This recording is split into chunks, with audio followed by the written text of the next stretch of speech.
Bonjour à toutes et à tous et re-bienvenue, oui, enfin dans mon salon pour ce nouvel HPCDC. Et cette fois-ci, oui, vous avez bien lu, c'est sous la thématique des légendes urbaines du cinéma. Et étant donné la thématique borderline avec celle des mythes et réalités de Monsieur Luduc, eh bien, je me suis dit pourquoi pas l'appeler à la rescousse. Monsieur Luduc, bonjour. Bonjour Monsieur Salon, il me fait plaisir d'être presque dans ton salon.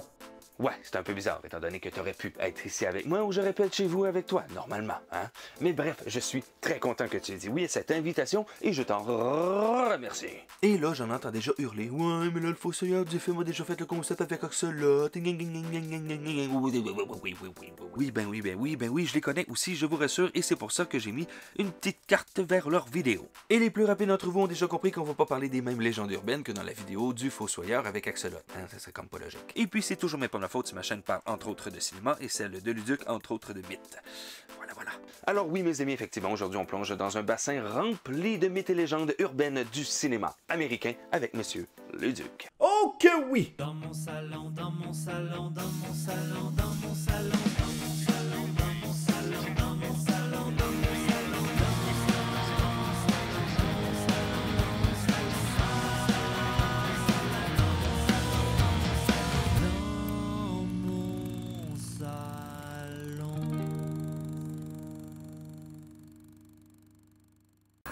Des astéro-shows dans Star Wars. Qui ne connaît pas Star Wars? Et même si vous avez jamais vu de film ou de série, ou jamais lu de livres, ou jamais lu de bande dessinée, ou jamais vu de petits comics, ou jamais vu des jouets, ou jamais joué avec des jouets Star Wars. Bref, tout le monde sait de quoi je parle, Star Wars. Star Wars. Alors oui, effectivement, dans les films qui se passent dans l'espace, on peut voir des astéroïdes. Et là, ici, pour mes amis les plus jeunes, il n'y a aucun CGI, seulement des images composites. Alors, selon la légende urbaine, il y aurait une godasse qui se promènerait dans les astéroïdes de l'Empire contre-attaque. Et cette chaussure, ce serait celle de Ken Ralston, le superviseur d'effets spéciaux qui aurait décidé de mettre son grain de semelle dans le film. Mais pourquoi, vous demandez-vous? Et avec raison. Eh bien, Ralston payait physiquement et mentalement pour les interminables demandes d'un George Lucas apparemment un peu trop perfectionniste et très stressé de répéter son succès du premier opus. Succès qu'il doit entre autres à sa femme du temps, Marcia Lou Griffin, qui est une monteuse hors pair. Étant sous la pression, le presto devait sauter, il a donc décidé de se gâter et de mettre sa chaussure de sport sous le nez de Lucas sans qu'il ne s'en aperçoive. Dans certains plans, il reste des défauts, mais on ne les voit pas. Alors, serait-il possible que cette fameuse farce de Ralston soit réelle? Hein? Oh? Monsieur Luduc? Mythe ou réalité? Eh bien, c'est une réalité, mais n'allez pas vous garrocher pour aller voir où elle est exactement, parce que ce rabat-joie de George Lucas l'a modifié dans la version remasterisée de 1997. During Empire Strikes Back, I've got tennis shoe flying around and some gum used as spaceships. Mais la version projetée sur grand écran du deuxième Star Wars en 1980 et celle du VHS sorti en 83 contenaient bel et bien une chaussure de tennis en guise d'astéroïde. Et pas une fois, mais deux fois. Donc si vous n'avez pas la VHS ni de lecteur pour la lire, eh bien vous devez de croire les versions loadées sur Internet. Ah oui, il y avait aussi une patate. Putting potatoes in the asteroid field. Après ça, on viendra me dire que ça sert absolument à rien de garder des copies VHS, hein? Oui, ça sert à quelque chose. Comme est-ce que vous saviez que dans l'épisode 1 de Pokémon, hein, des fois il appelle Ash, puis des fois il appelle Sacha, hein? Le saviez-vous ça? Ben moi je le sais. Un fantôme dans Tree Man and a Baby. Sachez en premier lieu que cette fameuse légende urbaine date de la fin des années 80 et début 90, et elle fait encore couler beaucoup d'encre. Oui. Tree Man and a Baby est une comédie romantique réalisée par Leonard Nimoy. Oui, Monsieur Spock. Trois hommes célibataires et heureux partagent une maison quand soudain l'ex d'un des trois arrive avec un bébé. Bébé dont les trois amis devront s'occuper. Comédie loin d'être très originale, mais qui a remporté un franc succès sur les grands écrans, car oui, il est, le film le plus rentable de 1987 aux États-Unis, avec environ 42 millions de billets vendus. Ouais. Il a littéralement battu Full Metal Jacket, The Predator, L'Arme Fatale. Le monde du cinéma est étrange. Mais la réputation de Three Men and a Baby va changer de cap lors de la sortie VHS en 1988 à cause d'une légende urbaine qui a grandi à travers les blockbusters aux États-Unis. Il semblerait donc qu'il y aurait une apparition d'un jeune homme qui serait mort dans cette maison auparavant. Il apparaît dans une fenêtre lorsque Jack Holden, Ted Danson et sa mère Celeste Holm se promènent dans la maison que Jack partage avec ses deux copains.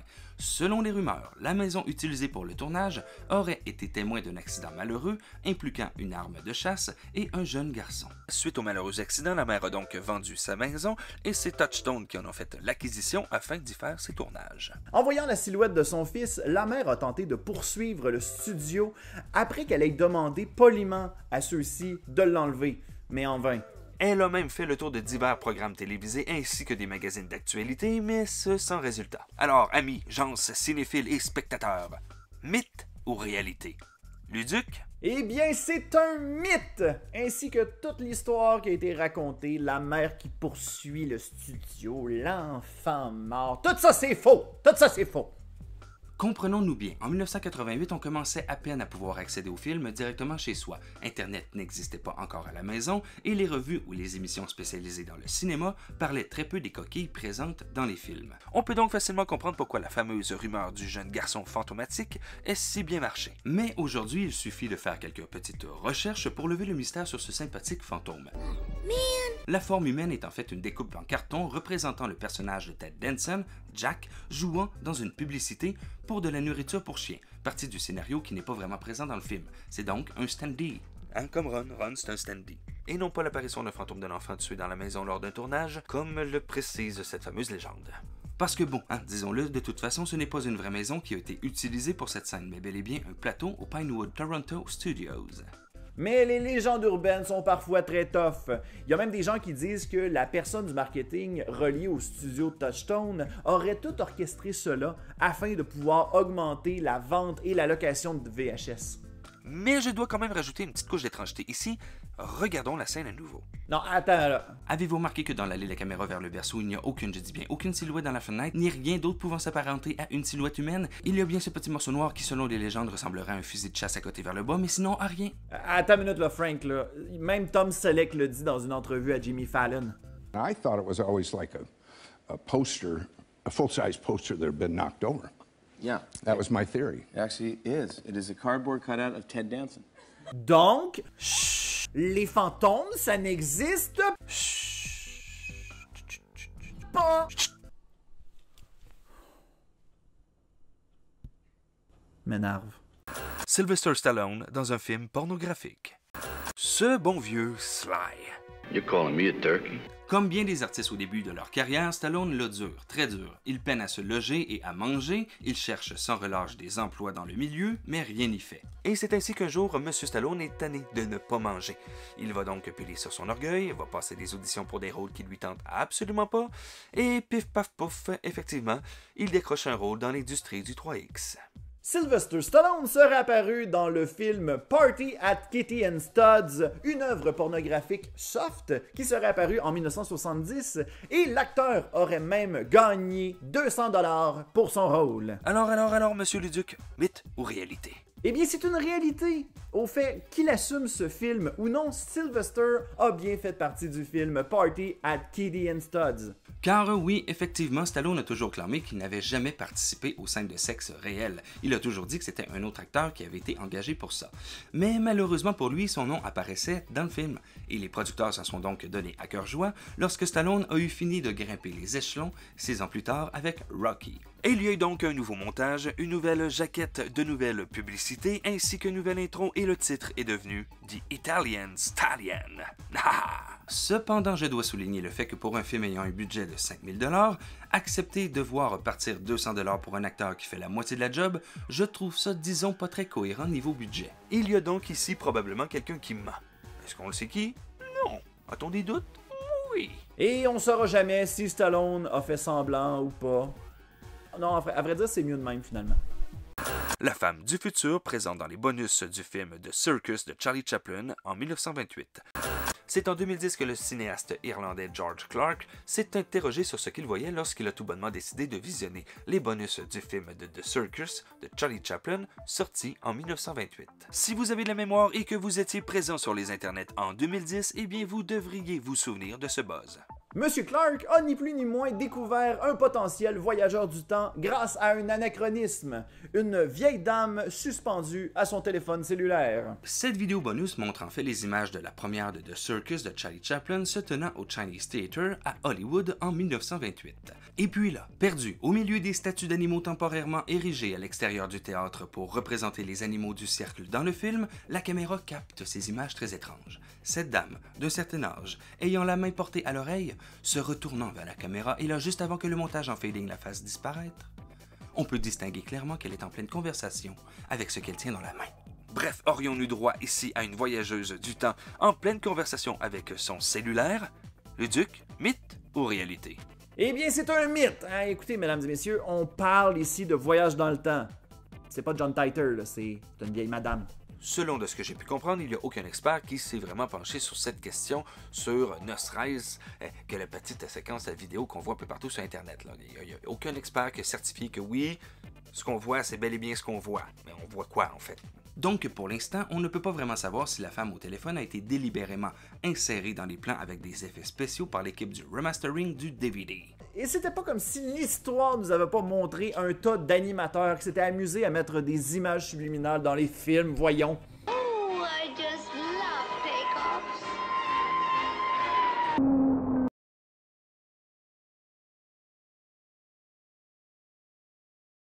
Mais c'est fort peu probable. Voyez-vous, le coffret d'où est tirée cette petite séquence est sorti en 2003 et la découverte a été faite en 2010. Avant ça, visiblement, personne ne l'a remarqué, et ce même s'il y a probablement eu quelques cinéphiles aguerris et attentifs aux détails qui ont tout visionné les bonus. Et puis bon, maintenant, en 2021, eh bien, ce mouvement-là, c'est un mouvement qui peut totalement être ignoré inconsciemment, qu'on regarde un film de 1928 ou qu'on regarde une projection du futur des hologrammes 3D avec projection de nuages d'odeur.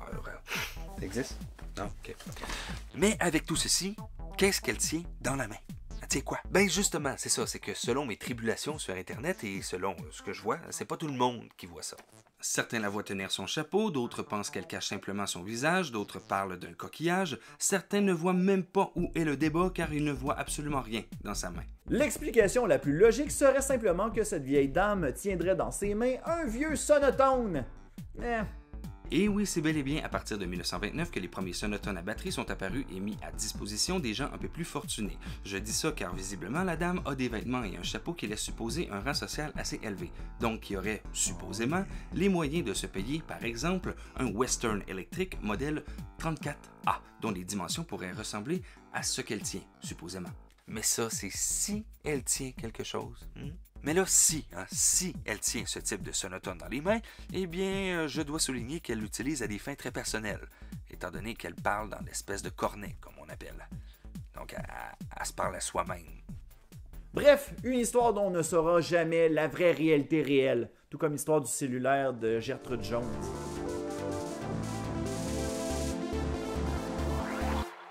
Faites vos recherches.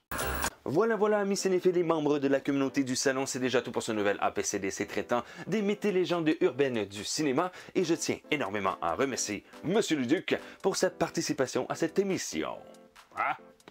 Merci beaucoup, Monsieur Salon, et comme tu le sais très bien, je suis un énorme fan de légendes urbaines, tout comme le montre mon propre show sur YouTube, Mythes ou Réalité, que j'invite les gens à aller voir ça, une vidéo par mois, c'est malade. J'espère donc que vous avez apprécié cette vidéo et si tel est le cas, oui, vous pouvez toujours l'indiquer grâce au fameux pouce bleu. Vous pouvez aussi vous abonner à la chaîne tout en clochetant votre geste et vous pouvez venir nous rejoindre, oui, sur Facebook ainsi que sur Instagram. On essaie de garder le tout bien vivant. Ah oui, c'est vrai, hein? N'oubliez pas d'aller faire un petit tour sur la chaîne de Luduc, il y a vraiment des vidéos intéressantes et de qualité. Sur ce, mes amis, je vous remercie de votre visionnement. Prenez soin de vous et de vos proches. On se revoit très bientôt pour une nouvelle vidéo. Et je vous rappelle que vous êtes toujours les bienvenus, oui, dans mon salon.